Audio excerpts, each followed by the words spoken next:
안녕하세요. 김도희 변호사입니다. 제가 얼마 전에 고등학교 다니는 친구한테 이제 상속, 이혼에 대해서 질문을 받았는데 요즘은 고등학교에서 이런 내용들을 배운다고 하더라고요. 그래서 오늘 특별히 변호사가 풀어보는 정치와 법 시간을 마련해 보았습니다. 제가 전문 강사가 아니기 때문에 사실 부족한 부분은 있겠지만 이제 변호사로서 어떻게 문제 해결을 하는지 또 사례를 보는지에 대해서 한번 설명을 드리도록 하겠습니다. 네, 일단 문제를 풀 때는 항상 첫 번째 문제를 잘 읽으셔야 합니다. 당연히 아시는 부분이겠지만 문제를 제대로 이해하지 못하면 문제를 풀 수가 없습니다. 그렇기 때문에 문제를 무조건 읽어야 되고요. 문제를 읽어보면 가나 사례에 대한 법적 판단은 옳지 않은 것을 찾는 겁니다. 가 사례를 보겠습니다. 갑과 을은 혼인의 의사로 함께 생활하였으나 혼인신고는 하지 않은 상태에서 애를 낳았다. 사실혼 관계인 거죠. 네, 그림을 그려보겠습니다. 항상 이런 이혼과 아니면 상속과 관련된 문제는 이런 그림을 그려서 푸는 게 조금 더 효율적으로 그리고 나중에 실수하지 않는 방법이 될 수 있습니다. 네, 이 사실혼 관계이고요. 나 같은 경우에는 병가정은 결혼식을 하지 않았지만 혼인신고는 한 상태에서 비를 낳았다. 혼인신고를 했죠. 이런 경우에는 법률혼 관계가 됩니다. 네, 이거는 이제 혼인의 문제인데요. 혼인에 있어서는 두 가지 요건이 필요합니다. 실질적 요건과 형식적 요건이 필요한데요. 실질적 요건으로는 혼인의 의사가 있어야 되고요. 이 혼인의 의사가 없으면은 이 혼인이 무효가 되고요. 무효 확인 소송이 걸릴 수 있습니다. 그리고 혼인 정년기 만 18세 이상이 되어야 하고요. 다만 미성년자 같은 경우에는 부모님의 동의를 받아서 혼인을 할 수가 있습니다. 그리고 근친혼이나 중혼은 되지 않고 또 혼인의 실체가 있어야 됩니다. 이 형식적 요건으로는 혼인신고가 있어야 되는데요. 이 혼인신고를 하지 않았다. 그러면 이게 없으면은 사실혼 관계로 갈 수가 있고요. 있으면은 법률혼이 되는 겁니다. 이 사실혼과 법률혼의 가장 큰 차이는 상속이 되느냐 안 되느냐. 사실혼 배우자 같은 경우에 상속권이 없고요. 법률혼 배우자 같은 경우에는 상속권이 있다. 그리고 사실혼 같은 경우에는 아이를 낳았다 하더라도 친생자 추정 규정이 적용되지 않기 때문에 아버지 같은 경우에는 인지 절차를 거쳐야 한다. 다만 법률혼 같은 경우에는 아이를 혼인 중에 낳기만 하면 친생자로 추정이 된다. 이런 큰 차이가 있고요. 그 외에 이혼을 하게 됐을 때 혹은 사실혼이 파기되었을 때 위자료나 재산분할을 청구하는 데서는 둘 다 똑같다라는 점 확인하시면 되고요. 네, 보기를 읽어보겠습니다. 1번 갑과 을은 혼인의 형식적 요건을 갖추지 않은 상태에서 애를 낳았다. 형식적 요건이 뭐죠? 혼인신고라고 말씀드렸죠. 그러니까 형식적 요건을 갖추지 않은 상태에서 애를 낳은 거 맞습니다. 2번 병가정은 법률혼 상태에서 비를 낳았다. 결혼식은 혼인에 있어서 큰 요소가 되지는 않습니다. 이 혼인신고가 중요하기 때문에 형식적 요건을 갖추면 법률혼이 되는 거고요. 이 혼인 상태로 추정이 되는 거고 이 비는 병가정의 친생자로 추정이 되는 것입니다. 3번 갑과 달리 병은 배우자의 일상가사에 대한 대리권을 가진다. 일상가사에 대한 대리권은 사실혼이든 법률혼이든 상관이 없습니다. 부부라면 갖는 권리이기 때문에 이거는 둘 다 가지기 때문에 이게 틀린 거고요. 4번 가에서 A는 혼인의 출생자이므로 그렇죠. 혼인신고를 하지 않았기 때문에 사실혼 관계고요. 그런 경우에는 혼인의 출생자가 됩니다. 인지 절차를 거쳐야 친자관계 형성된다. 5번 나에서 B는 자녀 B는 혼인 중 출생자로 추정이 되고요. 병가정이 공동으로 친권을 행사한다. 예, 맞습니다. 예, 답은 그래서 3번 일상가사에 대한 대리권은 사실혼이든 법률혼이든 관계없이 부부의 실체가 있다면 인정이 된다. 네, 4번입니다. 가에서 다는 혼인관계 해소 유형. 혼인관계 해소되는 유형은 크게 세 가지가 있습니다. 첫 번째, 당사자가 사망하게 되면은 명확하게 따지면 혼인관계 해소되는 건 아니고요. 계속 남아있는데 사망 후 재혼을 한다면 혼인관계가 해소가 되는 거지만 보통 이제 제가 해설집을 보니까 사망을 그 유형으로 보고 있더라고요. 두 번째, 이혼이 있습니다. 근데 이 이혼 또 두 가지가 있죠. 협의 이혼이 있고요. 재판상 이혼이 있습니다. 이 재판상 이혼 또 두 가지가 있는데요. 예, 진짜 재판, 소송을 하는 거 있고요. 그리고 요즘은 이제 조정에 의한 이혼이 있습니다. 이렇게 나누어지고요. 이 부분은 나중에 다시 한번 설명을 드리겠습니다. 네, 이에 대한 설명으로 옳은 것을 찾는 겁니다. 예, 가다는 여기 사망, 협의 이혼, 재판상 이혼 이렇게 세 가지로 나와 있고요. 혼인관계가 자연적으로 해소되는가? 자연적으로 해소되는 거는 뭐죠? 예, 사망이죠. 예, 돌아가시면은 사망이 되고요. 근데 좀 전에 말씀드린 것처럼 사망을 한다고 해서 혼인관계가 해소된다고 보지는 않거든요. 왜냐하면 이게 사망을 하게 되면 상속권이 생기게 되는데 이 상속권은 이 혼인관계가 지속되어 있다면 사망할 때가 지속되어 있다면 상속권이 있기 때문에 이게 인정이 되고요. 다만 재혼을 하게 되면 법률상 배우자에게만 상속권이 인정이 되기 때문에 재혼을 하게 되면 이 상속권이 없어지게 됩니다. 그래서 명확하게 따진다면 사망 이후에 재혼을 했을 때 이제 혼인관계가 없어진다고 봐야겠죠. 네, 두 번째, 법률의 판결로 혼인관계 해소되는가? 판결입니다. 판결로 되는 경우 아니오는 협의 이혼이겠죠. 서로 당사자 간에 원만하게 협의를 해서 하는 이혼이고요. 판결로 해소되는 거는 재판상 이혼이 되겠죠. 아까 말씀드린 재판상 이혼은 소송을 통한 것과 조정 두 가지가 있습니다. 보기를 보겠습니다. 1번 자녀가 있다면 가로 인해 배우자는 자녀와 균등한 상속분을 받게 된다. 우리 상속법에서 배우자는 특별한 취급을 하고 있습니다. 우리 상속인 규정을 보시면 1순위가 자녀, 직계 비속이죠. 2순위가 부모, 직계 존속이고요. 3순위가 형제 자매, 4순위가 이제 뭐 사촌인의 반계 혈족인데 배우자는 여기 특별히 규정이 되어 있고요. 이 배우자 같은 경우에는 자녀가 있으면 자녀와 배우자, 자녀가 없는 경우에는 부모와 배우자가 받게 되고 자녀, 부모 둘 다 없으면 배우자가 단독으로 상속을 받게 되고요.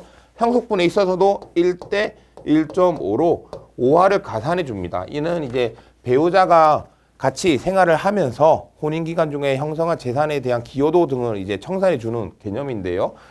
그래서 배우자는 자녀와 균등한 상속분 아니죠. 5화를 가산하게 되고요. 나아는 이혼 숙려 기간을 거쳐야 한다. 나아가 뭐죠? 재판상 이혼이죠. 이혼 숙려 기간은 협의 이혼에서 나오는 겁니다. 협의 이혼에서 자녀가 있다면 3개월, 자녀가 없으면 1개월의 숙려 기간을 거치게 되죠.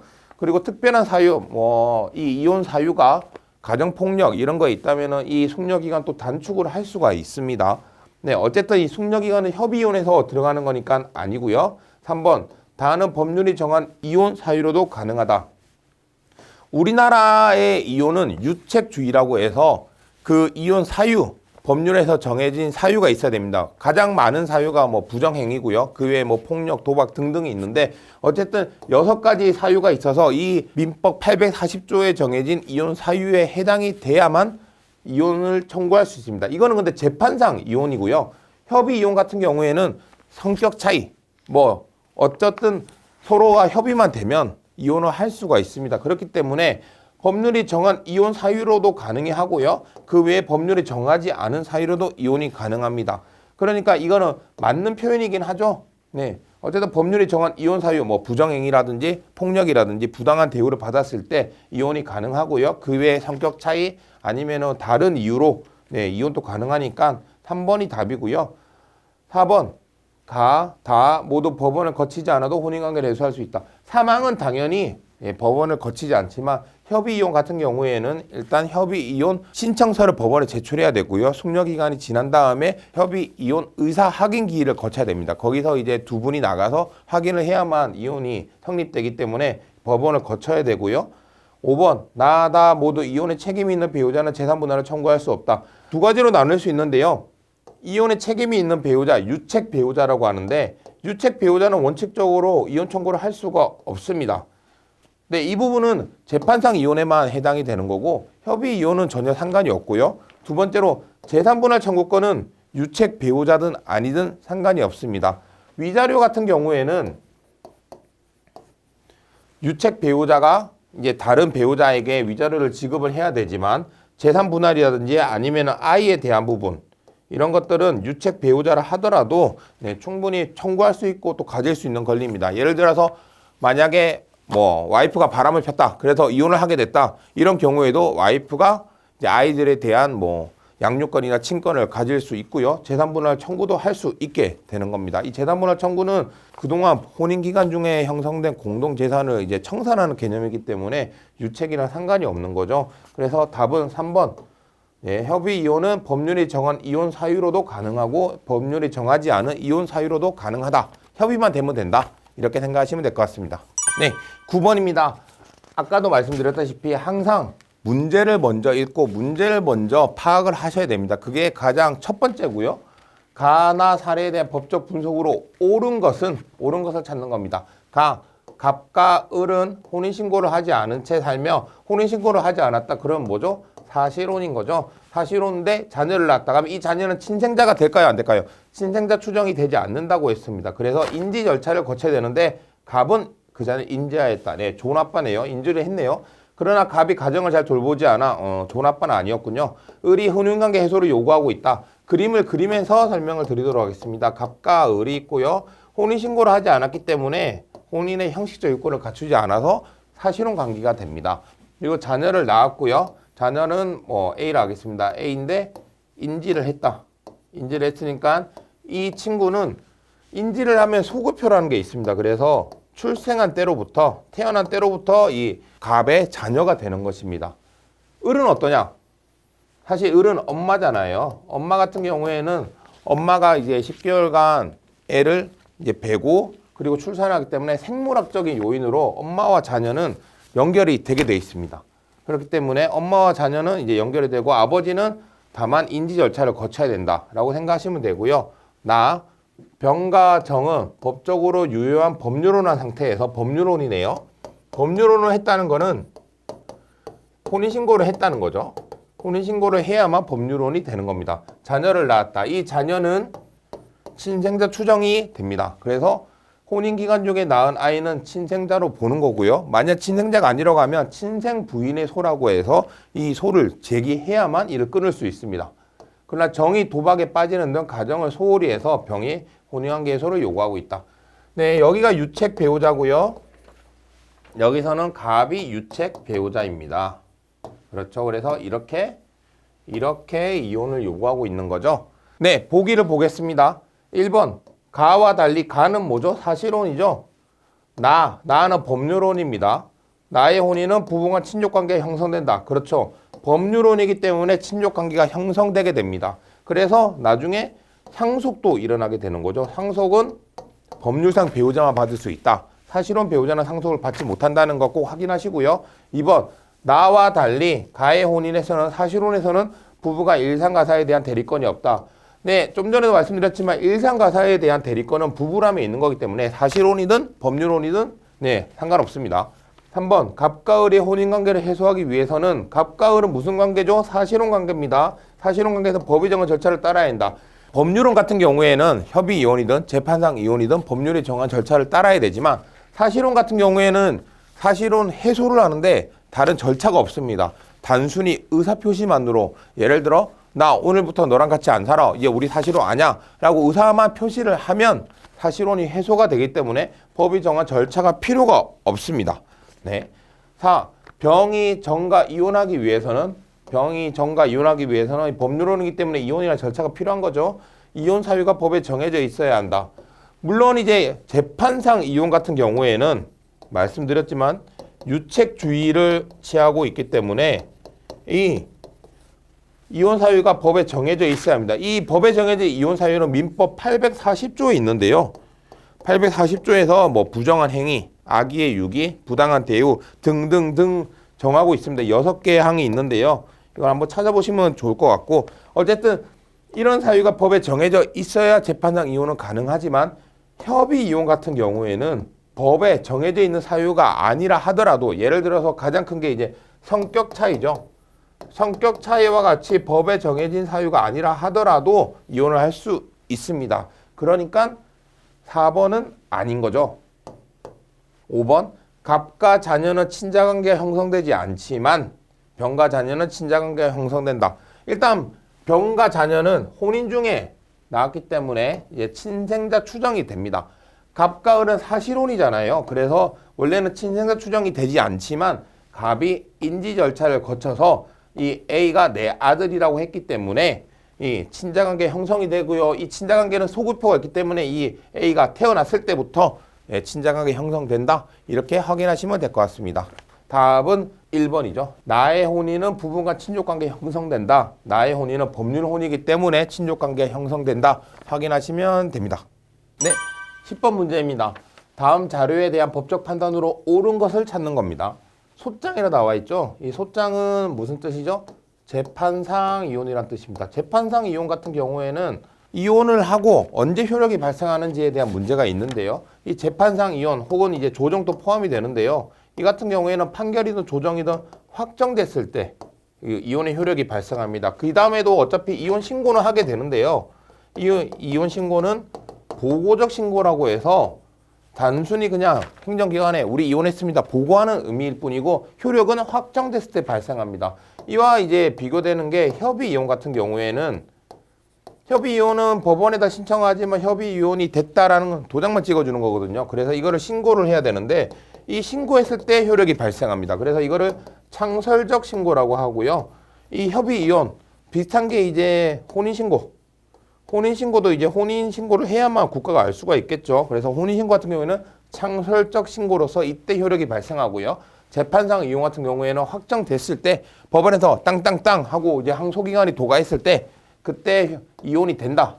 뭐 이혼 신고는 안 해도 이혼이 된다라는 것만 확인하시면 되고요. 보겠습니다. 원고는 갑이고요. 피고는 을입니다. 사건 본인은 병이고요. 그러면 그림을 한번 그려보겠습니다. 갑과 을이 있고요. 원고, 피고입니다. 그리고 자녀로는 병이 있죠. 병은 미성년자고요.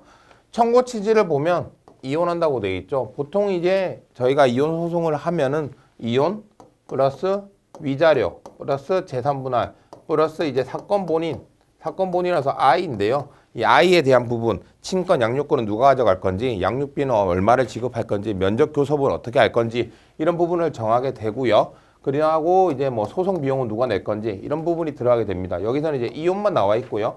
청구 원인, 원고와 피고는 2005년 3월 2일 혼인신고를 마쳤으나 피고의 부정한 행위로 이 부정한 행위는 민법 840조 제1항에 나와 있습니다. 이혼 사유로 정해져 있고요.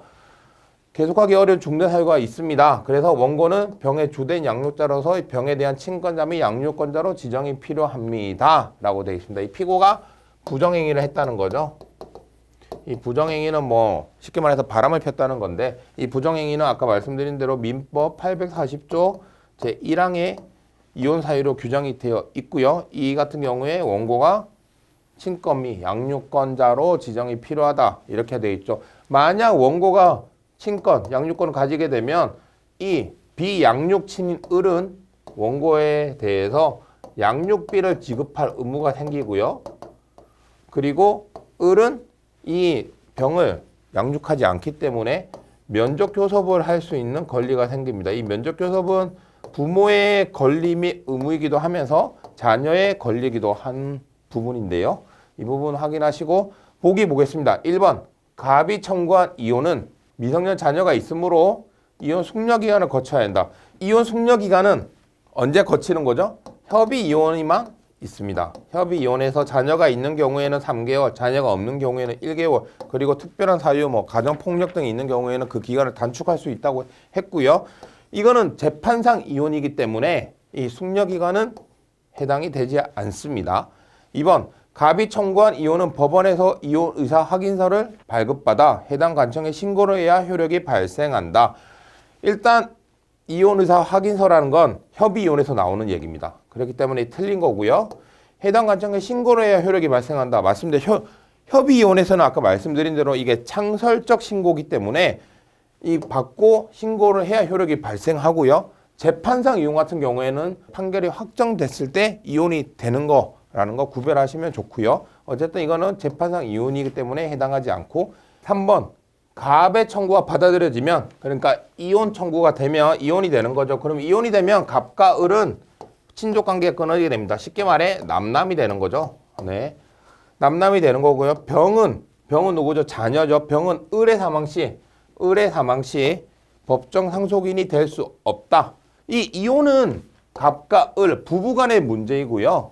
이 갑과 병 부모와 자식 간 그리고 을과 병 부모와 자식 간의 관계는 이혼을 한다고 해서 끊어지는 것이 아닙니다. 쉽게 말해 핏줄은 계속되는 거고요. 옛날 어르신들 말씀 중에 호적에서 파버린다라는 얘기가 있었는데요. 이런 얘기는 법적으로는 통용이 되는 얘기가 아닙니다. 호적에서 파버릴 수 있는 경우는 절대 없고요. 다만 이제 지금 뭐 문제가 되는 고 구하라 씨 사건에 따른 구하라법이나 상속권 상실 제도가 만약에 국회에서 통과가 된다면은 이제 상속권을 상실할 수는 있겠지만 그 법이 아직 통과되지 않은 상황에서 이렇게 법정 상속인이 될 수 없는 경우는 부모 자식 간에 없습니다. 아무리 불효를 했다 해도 일단 자녀라면 상속을 받게 된다는 의미고요. 그렇기 때문에 이혼이랑 상속은 부모 자식 간에는 상관이 없다라는 거 확인하시면 되고요. 다만 갑과 을이 이혼을 했기 때문에 이 둘 관계에서는 상속은 일어나지 않습니다. 친족 관계가 끊기기 때문에 이거는 구별하셔야 되고요. 4번 갑의 청구가 받아들여지면 이혼이 되면 갑은 을에게 병에 대한 양육비를 청구할 수 없다. 아니죠. 갑이 친권자면 양육권자로 지정이 되기 때문에 을은 양육비를 지급해야만 합니다. 요즘은 양육비 지급 안 하면요. 뭐 양육비 이행 관리원을 통해서 많은 압박이 들어가는데 특히 뭐 운전면허 정지되고 출국 금지되고 형사처벌까지 받기도 하니까 양육비는 잘 지급을 해야 됩니다. 5번 갑과 을은 모두 혼인 중 공동으로 마련한 재산에 대해서 재산 분할을 청구할 수 있다. 그렇죠. 이 재산 분할은 말씀드렸지만 유책, 그러니까 누구 때문에 이혼을 하는지 이거랑 전혀 관계가 없습니다. 이거는 위자료랑 관련된 부분이고요. 재산 분할은 혼인 기간 중에 공동으로 형성한 재산을 청산하는 개념이기 때문에 이게 유책 배우자든 뭐 잘못을 했든 아니든 상관없이 인정이 되는 권리입니다. 그렇기 때문에 유책 배우자라도 재산 분할을 청구할 수 있다. 이 부분 확인하시고요. 답은 5번입니다. 네, 11번입니다. 다음 자료에 대한 법적 판단으로 옳은 것을 찾는 겁니다. 2015년 3월 갑과 을이 혼인을 했습니다. 갑, 을, 혼인. 일단 법률혼이라는 전제로 가고요. 왜냐하면 밑에 모두 유효한 혼인이라고 했으니까 법률혼 가고 이게 2015년 3월이고요. 2016년 3월에 갑과 을은 병을 출산합니다. 축하드립니다. 2016년에 아이가 태어났고요. 2017년 2월에 갑의 부정한 사유로 바람을 폈네요. 부정한 사유로 갑과 을은 소송을 통하여 이혼을 했고요. 재판상 이혼을 했습니다. 이혼. 병에 대한 친구와 양육권을 을이 행사하기로 했습니다. 네. 보통 이게 남녀니까 이 아이에 대한 친권과 양육권은 이제 엄마가 가져가는 경우가 많죠. 2019년 1월 을은 정과 혼인했고요. 다시 정, 재혼. 이것도 법률혼이고요. 1년 후 정은 병을 친양자가 아닌 양자로 입양을 했습니다. 정은 일반 입양을 했나요? 일반 입양과 친양자는 구분을 하셔야 되는데 크게 두 가지입니다. 일반 입양 같은 경우에는 예전 친부와의 관계가 끊이지 않는다. 친부모와의 관계가 끊기지 않고 둘 다 연결이 된다는 거고 친양자로 입양을 하게 되면 이 관계는 끊어지고요. 이제 양친과의 관계만 남는다. 이거를 확인하시면 되고요. 2020년 2월 갑은 출정일 교통사고 사망했고요. 사망. 자신의 모든 재산을 땡땡 재단에 증여한다는 유언장을 남겼습니다. 유효한 유언장이고요. 유언장이 유효하지 않다면 무효가 되는 거고 그런 경우에는 그냥 유언장이 없는 걸로 보시면 되고 일반적인 상속이 일어나게 됩니다. 이 경우에 이제 갑이 사망했기 때문에 갑의 상속인이 누군지를 한번 확인을 하시는 게 좋고요. 갑의 상속인은 일단 을은 이혼을 했기 때문에 안 됩니다. 법률상 배우자만 상속인이 될 수 있기 때문에 을은 아니고요. 병이 유일한 상속인이 되겠네요. 왜냐하면 일반 입양을 했기 때문인데 만약 친양자 입양을 했다면은 이 병은 갑의 상속인이 되지 않습니다. 이 부분 꼭 확인을 하시고요. 네, 1번 갑과 을의 혼인 기간 동안 을은 갑이 혼인 전에 형성한 갑의 부동산을 임의로 처분할 수 있다. 안 되죠. 우리나라는 부부 별산제라고 해서요. 각자 부부 명의로 된 거는 각자 처리를 하는 거고요. 특히나 이제 혼인 전에 형성한 재산 같은 경우에는 특유 재산이라고 해서 이 부분은 이혼 소송에서도 재산 분할 대상이 되지 않는 경우가 많습니다. 원칙적으로 특유 재산은 재산 분할 대상이 되지 않고요. 그렇기 때문에 아니다. 2번 갑과 병의 친자 관계가 형성되려면 갑이 병을 인지해야 한다. 아니죠. 갑과 병의 관계, 특히 이제 갑과 을의 관계로 온 법률혼이었기 때문에 이 병은 혼인 관계 중에 출생한 자녀는 친생자로 추정이 됩니다. 그러니까 인지할 필요가 없고요. 이 인지는 어디에서 나오느냐? 사실혼. 사실혼은 뭐냐? 혼인의 실체는 있지만 결혼식을 했다. 동거했다. 혼인의 실체는 있지만 본인은 신고는 하지 않았다. 형식적 요건을 갖추지 않은 경우를 사실혼이라고 합니다. 이 경우에 인지가 필요하고요. 3번 갑과 을은 이혼을 하기 위해서 이혼 숙려기간을 거쳐야 한다. 이혼 숙려기간을 거쳐야 할까요? 소송을 통해서 이혼을 했기 때문에 숙려기간은 나오지 않습니다. 이 숙려기간은 협의 이혼에서만 나오는 단어라고 말씀드렸고요. 4번 정은 병을 입양하기 위해서 가정법원의 허가를 받아야 한다. 그렇죠. 입양하기 위해서는 미성년자를 입양하기 위해서는 가정법원의 허가를 받아야 합니다. 5번 병은 뭐뭐 재단을 상대로 유류분 반환 청구를 할 수 없다. 유류분 반환 청구를 할 수 있는 자는 누군가요? 상속인이죠. 상속인이고요. 이 갑의 상속인은 아까 말씀드린 대로 병밖에 없습니다. 그렇기 때문에 병은 유류분 반환 청구를 할 수가 있습니다. 다만 이제 유류분이 침해가 됐느냐 안 되느냐 이 부분을 뭐 확인을 해봐야겠지만 모든 재산을 유증했기 때문에 아마 유류분 청구가 가능할 것으로 보입니다. 뭐 한 가지 말씀을 더 드리면 입양에 대해서 나왔는데요. 입양의 요건이 있는데요. 입양이란 일단 첫 번째 당사자 간 합의가 돼야 됩니다. 이 입양의 의사가 있어야 되는데요. 입양의 의사가 없는 입양은 무효가 됩니다. 두 번째로 미성년자 같은 경우에는 아까 이 보기에 나왔죠. 법원의 허가가 있어야 되고요. 세 번째 양부모가 될 사람은 미성년자면 안 됩니다. 성년자여야만 하고 네 번째 양자가 될 사람. 양자가 될 사람은 이 양부모의 존속 윗사람이면 안 되죠. 존속이나 연장자면 안 됩니다. 나이가 더 많으면 안 되고요. 13세 미만 미성년자나 뭐 13세 이상 미성년자 같은 경우에는 법정 대리인의 동의나 승낙이 있어야 되고 또 부모의 동의가 필요한데요. 이 승낙이나 동의를 받지 못하는 경우가 있습니다. 뭐 법에 정해진 사유로는 정당한 이유 없이 부모가 거부를 하거나 3년 이상 부양 의무를 이행하지 않거나 자녀를 학대하거나 유기했을 때 또는 이제 소재가 불명되었을 때는 이러한 동의나 승낙을 요하지 않고 법원에서 허가를 할 수 있다. 이렇게 나오고요. 이런 요건들도 한번 확인하시면 좋을 것 같습니다.